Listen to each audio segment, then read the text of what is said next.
샬롬 11월 17일 금요일 하나님 나라를 시작하는 말씀 묵상 시간입니다. 오늘 우리에게 주신 말씀은 욥기 13장 1절에서 19절입니다. 청년누리 이태윤 형제님께서 말씀을 읽어주시겠습니다. 하나님의 말씀을 경청하십시오. 나의 눈이 이것을 다 보았고 나의 귀가 이것을 듣고 깨달았느니라. 너희 아는 것을 나도 아노니 너희만 못하지 않으니라. 참으로 나는 전능자에게 말씀하려 하며 하나님과 변론하려 하노라. 너희는 거짓말을 지어내는 자요 다 쓸모없는 의원이니라. 너희가 참으로 잠잠하면 그것이 너희의 지혜일 것이니라. 너희는 나의 변론을 들으며 내 입술의 변명을 들어보라. 너희가 하나님을 위하여 불의를 말하려느냐 그를 위하여 속임을 말하려느냐 너희가 하나님의 낯을 따르려느냐 그를 위하여 변론하려느냐 하나님이 너희를 감찰하시면 좋겠느냐 너희가 사람을 속임같이 그를 속이려느냐 만일 너희가 몰래 낯을 따를진대 그가 반드시 책망하시리니 그의 존귀가 너희를 두렵게 하지 않겠으며 그의 두려움이 너희 위에 임하지 않겠느냐 너희의 격언은 재같은 속담이요 너희가 방어하는 것은 토성이니라. 너희는 잠잠하고 나를 버려두어 말하게 하라. 무슨 일이 닥치든지 내가 당하리라. 내가 어찌하여 내 살을 내 이로 물고 내 생명을 내 손에 두겠느냐. 그가 나를 죽이시리니 내가 희망이 없노라. 그러나 그의 앞에서 내 행위를 아뢰리라. 경건하지 않은 자는 그 앞에 이르지 못하나니 이것이 나의 구원이 되리라. 너희들은 내 말을 분명히 들으라. 내가 너희 귀에 알려줄 것이 있느니라. 보라, 내가 내 사정을 진술하였거니와 내가 정의롭다함을 얻은 줄 아노라. 나와 변론할 자가 누구이랴? 그러면 내가 잠잠하고 기운이 끊어지리라. 선생님, 분하고 억울한 일이 생기시면 어떻게 하십니까? 이렇게 질문한 학생을 향해 선생님은 이렇게 답하셨습니다. 나는 그럼 우주를 생각하지. 어제 올라온 잘잘법 영상에서 연세대 김학철 교수님께서 그분의 스승이신 신학자 고 유동식 교수님과의 대화를 언급하신 내용입니다. 초월적 우주, 하나님께서 만드신 그 방대한 우주 안에 나는 아주 작은 존재임을 상기하며 하나님의 모든 일을 한낱 인간인 내가 다 알 수 없음을 고백하는 것입니다. 이 이야기를 들으며 욥기가 떠올랐습니다. 오늘의 13장은 11장 소발의 권면에 대한 12장부터 이어진 욥의 답변입니다.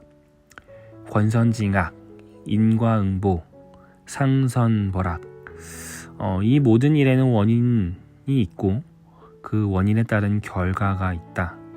지금 욥 너가 당하고 있는 이 일 역시 너의 잘못으로 인한 결과다 라고 말하는 소발을 포함한 세 친구를 향해 욥은 13장에서 이렇게 말합니다. 여보게 나도 모든 것을 눈으로 보았고 귀로 들어 아는 만큼 안다네. 자네들이 아는 만큼 나도 알고 있으니 자네들만큼 모르려니 생각하지 말게. 이 말은 나도 그것을 안다. 나도 너희만큼 하나님의 뜻을 잘 안다. 이런 의미가 아닙니다. 욥은 12장에서도 나도 그만큼은 생각할 줄 안다 라고 말하며 하나님의 전능하심 가운데 인간의 무력함을 나열합니다. 그래서 13장에서도 반복된 이 말의 의미는 우리가 모든 것을 이해한다고 하나님을 다 안다고 이해할 수 없다라는 뜻입니다. 이어서 그는 내가 너희가 지적하는 것처럼 도덕성이나 전통이나 신비를 몰라서 지금 이렇게 펄펄 뛰는 것이 아니다. 그런 것들로 설명되지 않는 자리까지 내가 내몰렸다라고 말합니다. 우린 21세기에 살고 있습니다. 과학과 기술이 발달하고 인류가 시작된 지 수만 년이 지났지만 과학의 발전으로도 인류의 역사의 경험으로도 설명할 수 없는 일들이 여전히 벌어집니다. 어느덧 일주기가 된 100여 명의 젊은이가 하늘의 별이 된 12구 참사가 그렇고, 얼마 전 일어난 저 지구 반대편에서 지진으로 수많은 이들이 목숨을 잃은 일이 그렇습니다.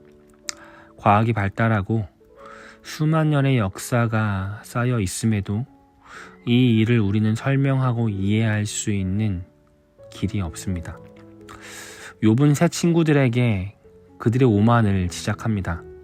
함부로 자신들이 하나님의 뜻을 다 안다고 주장하는 그들의 태도를 지적합니다. 그럼과 동시에 무한한 하나님의 뜻을 다 헤아릴 수 없다. 지금 내가 겪는 이 일도 마찬가지다. 나는 내가 의롭다는 생각에 변함이 없다 라고 말합니다. 이는 욥이 교만해서 그렇게 생각하는 것이 아니라 자신이 생각하기에 자신에게 벌어진 이 일이 도무지 이해되고 설명될 수 없다라는 고백입니다. 그렇기에 그는 이 모든 것은 오로지 하나님께 물을 수밖에 없다고 고백합니다. 우리가 성경을 읽고 하나님의 뜻을 다 알 수 있다면 몇십 년간의 신앙생활을 해서 성경을 연구해서 지금 오늘 우리의 삶의 모든 일을 다 해석할 수 있다면 우린 기도할 필요도 더 이상 성경을 읽고 연구할 필요도 없습니다. 매주 나와 예배를 드릴 필요도 하나씩 말씀을 날마다 묵상할 필요도 없습니다. 만약 성도님들 가운데 수십 년의 신앙생활을 통해 내 나름대로 하나님을 정의하고 하나님의 뜻은 이런 거다라는 답을 갖고 계신 분이 있다면 오늘 욥이 친구들에게 하는 충고를 귀담아 들으시기를 바랍니다. 우리는 무한한 하나님의 뜻을 다 알 수 없습니다. 신학생 시절 인상 깊었던 두 분의 교수님이 계셨습니다. 한 분은 은퇴를 앞둔 구약학 교수님이셨고, 한 분은 기독론, 즉 예수 그리스도가 메시아 되심을 가르치시는 그런 신학을 가르치시는 조직신학 교수님이셨습니다. 두 분 다 우리나라에서 정말 대단한 신학자였습니다. 그런데 두 분이 하나같이 하셨던 고백이 있습니다. 뭐냐면 잘 모르겠다는 고백이었습니다. 은퇴를 앞둔 그 구약학 교수님은 학생들 앞에서 마지막 설교를 하시며 자신이 평생을 성경을 연구했는데 은퇴를 앞두고 깨달은 것은 내가 구약 성경을 잘 모른다는 것이었습니다. 그 기독론을 가르치시던 그 교수님 역시 수업 시간 같은 말씀을 하셨습니다. 내가 공부를 하면 할수록 예수 그리스도가 누구신지에 대해서 잘 모르겠다. 이건 그분들의 믿음이 약하다, 그들이 신앙이 없다, 이런 뜻이 아닙니다. 연구를 하면 할수록 믿음이 깊어지면 깊어질수록 무한한 하나님에 대해 감이 아주 작은 인간이 하나님을 안다, 예수가 누구시다라고 감히 정의하고 규정하는 것이 너무나 조심스럽고 교만한 일이 되겠다라는 고백이셨습니다. 우리가 날마다 하나씩을 묵상하고 각자의 골방에서 무릎을 꿇고 기도할 수밖에 없는 그 이유는 우리 삶에 벌어지는 수많은 일들이 내 경험과 지식으로는 이해되지 못하기 때문입니다. 그렇기에 우리는 오늘도 이것을 하나님께 물을 수밖에 없습니다. 제가 좋아하는 찬양 중에 이런 가사의 고백이 있습니다. 삶의 작은 일에도 그분을 알기 원하네. 나의 작음을 알고 그분의 크심을 알기 원하네. 이 찬양의 고백처럼 무한한 하나님 앞에서 나의 연약함과 한계를 인정하며 삶의 작은 일에도 그분의 뜻을 알고자 오늘도 하나님을 찾고 하나님과 대면하시기를 이 아침에 함께 구하시면 좋겠습니다. 그렇게 하여 그 하나님의 뜻 아래 오늘 하루를 함께 시작하시는 우리 모든 우신 성도님들 되시기를 바랍니다. 기도하겠습니다. 위대하신 주님, 어찌 광활한 우주의 끝이 어디인지도 알지 못하는 우리가 그 우주를 창조하신 하나님을 안다고 말할 수 있겠습니까? 주님, 그간의 얕은 경험과 지식으로 하나님을 안다 했다면 그런 교만을 회개합니다. 광대하신 주님, 우린 하나님을 알 수 없습니다. 내 삶에 지금 허락하신 이 일의 뜻도 알 수 없습니다. 세상 어떤 지식과 경험으로도 그것을 답할 수 없습니다. 오직 주님께만 그 답을 들을 수 있습니다. 주님, 그렇게 오늘도 이 아침 주님을 찾습니다. 주님, 우리에게 찾아와 말씀하여 주시옵소서. 예수님의 이름으로 기도드렸습니다. 아멘. 오늘은 이태원 형제님께서 보내주신 사연과 신청해주신 찬양을 성도님들과 함께 나누겠습니다. 최근 휴대폰을 바꾸게 되며 여태까지 찍어왔던 사진들을 정리하게 되었습니다. 철없던 어린 시절부터 대학 시절, 이것저것 다양한 아르바이트를 하던 시절까지 저의 지난 날들의 기록을 보니 참 복잡 미묘한 감정이 들었습니다. 사진을 연도별로 정리하다 보니 새록새록 예전의 기억들이 살아나는 기분을 느꼈습니다. 그 해에는 어떤 일들이 있었는지, 누구를 만나고 어떤 기분을 느꼈는지 사진을 보니 생생하게 살아나는 느낌이었습니다. 그러다 문득 이런 생각이 들었습니다. 2019년에는 이런 기도 제목이 있었는데, 2021년에는 이런 기도 제목이 있었는데. 시간이 지나고 예전의 기도 제목들을 되짚어보니 대부분 이루어져 있었습니다. 그러나 그때 당시를 생각해보면 여러 고난과 어려움이 있었고, 기도를 열심히 하는데도 나아지지 않는 상황에 하나님께서는 내 기도는 뒷전으로 미뤄두신 것 같다 생각하곤 했습니다. 시간이 지나고 돌이켜보니 하나님께서는 모든 것을 제게 허락해 주셨지만 기도할 당시에는 의심과 불안과 걱정으로 가득했던 제 모습을 떠올릴 수 있었습니다. 우리는 결과뿐만 아니라 과정까지도 우리의 뜻대로 되기를 바라는 것 같습니다. 결과로 가는 가장 빠른 길을 아시는 분은 하나님 뿐이시지만 우리는 항상 우리가 생각하는 길이 빠를 거라고 착각하는 듯 합니다.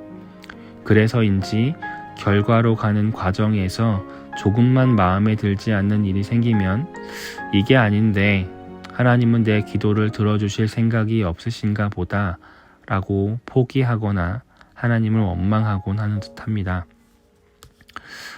최근 운동을 하러 가는 길에 배고프다며 칭얼대는 아이와 아이의 어머니를 본 적이 있습니다.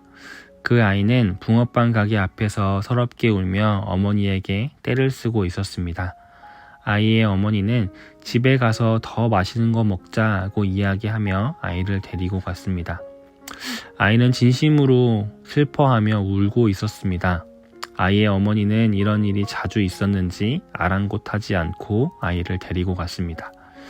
어머니는 아이의 배고픔을 해결할 수 있는 가장 최고의 방법을 알고 있었지만 아마도 그 아이는 어머니가 자기를 사랑하지 않아서 자신을 끌고 간다고 생각할 수 있겠다 생각이 들었습니다. 우리의 기도도 이와 비슷하지 않을까 하는 생각이 듭니다. 우리는 항상 결과가 아닌 과정을 의심하는 듯합니다. 이렇게 하면 안 될 것 같은데 기도를 드렸는데 이런 상황이 생긴다고 이 모든 과정을 우리의 기준으로 판단하려고 합니다. 주님께 모든 것을 맡겨드린다는 것은 모든 과정 속에서 함께 하시는 주님을 의지한다는 것을 사랑하는 우신교회 가족분들과 함께 나누고 싶었습니다. 오늘도 최고의 길로 인도해 주시는 주님을 의지하는 하루가 되시면 좋겠습니다. 라는 사연과 함께 주는 나의 목자라는 찬양을 신청해 주셨습니다. 이 찬양 들으시며 오늘 우리의 모든 삶 가운데에서 인도해 주시는 주님을 믿고 의지하며 오늘 하루도 힘차게 살아가시는 우리 모든 성도님들 되시기를 바랍니다.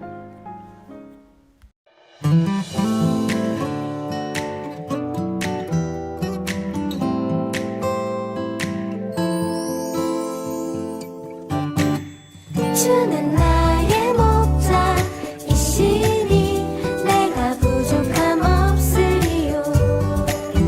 그가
내가 어두움